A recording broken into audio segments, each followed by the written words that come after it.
We're at the battery show in Detroit with Shmuel De-Leon, who gave a presentation yesterday that I thought was awesome, learning about the battery industry. But I think the thing that caught my attention is, you were pretty blunt about the state of the competition coming out of China, and that caught my attention. So why don't you just introduce yourself and what do you do for the battery industry? Thank you, Mike. My name is Shmuel De-Leon. I'm the founder and CEO of Shmuel De-Leon Energy. We are a battery consulting firm from Israel, which doing consulting, analyzing the market, and some other things. Basically, I talked yesterday about the solid-state battery market from China, but it may be needed to give a little bit more perspective about what's happening in the battery industry. So in the last 2 years, we face a situation of overproduction in China. The Chinese battery companies were expecting to get much more orders than what happened in the reality. As a result, the overproduction come up and price war. And the Chinese companies trying to keep up the market share. So the cost in average of materials, battery packs, went down like 40% in the last 2 years in China.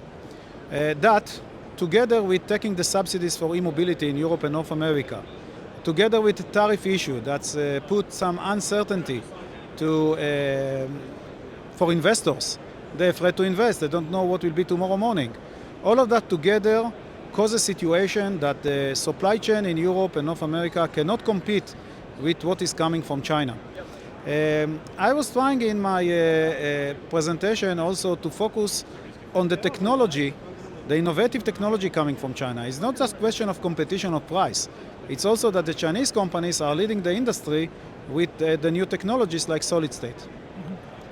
Yeah, and that's something from an automotive perspective. We keep seeing headlines. A car magazine or some outlet, they report on a vehicle, and it's like, that has a solid state, that has a solid state. And I think we'll see more certainly next year at the Chinese, at the auto show in Beijing.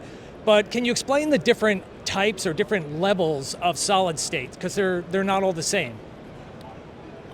So basically, solid state is an idea to take out the electrolyte from the cells and to have a cell with no liquid.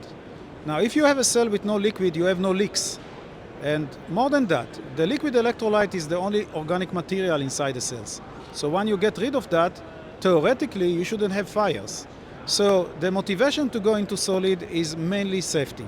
But if you go into solid state, you open the door to use lithium metal anodes. And in that case, you can also have much higher energy density than the current lithium-ion cells we have in the market. So we see two generations. We see generation one, and this is solid-state cells with graphite or graphite silicon combination in the anode. And we see generation two, where we have cells with lithium metal in the anode, and safety and much more energy density. Now, it's not so easy to make an all-solid cell. And many companies are struggling on the development. We have few companies that get into production, not so many, mainly in China. But the Chinese on the race into that business, they define some other categories.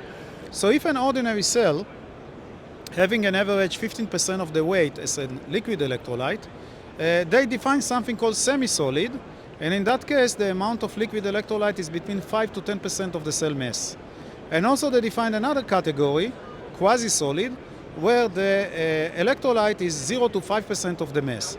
And of course, we have the all cell solid, and in that case, we are talking about cells that have no liquid inside. And outside of China, there are other companies working on solid states. I've done some videos about some of them, just trying to educate myself and trying to share what I learn. But within China, you mentioned that there's a consortium that was formed. Can you tell us a little bit about that and what they're trying to achieve?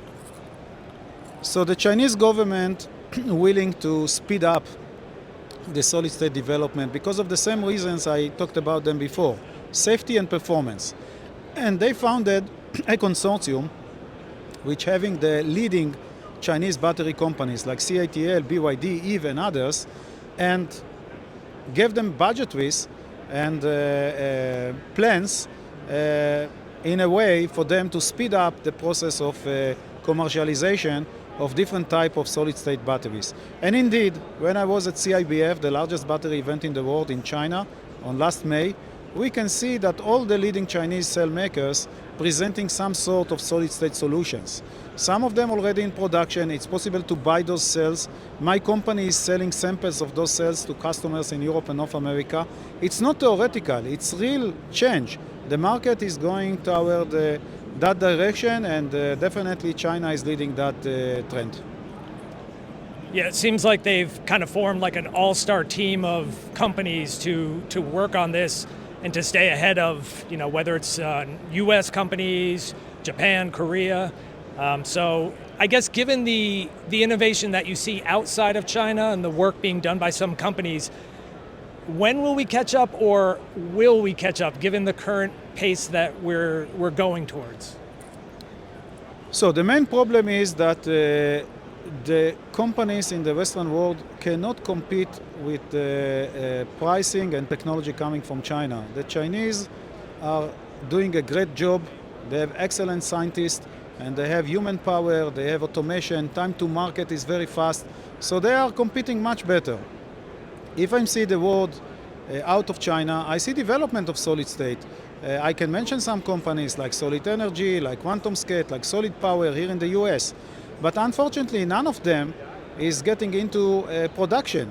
And also, we are talking about long cycle of development, burning rate, very high burning rate of money on the way, and the Chinese are not waiting. They are in production already. So I'm definitely not positive.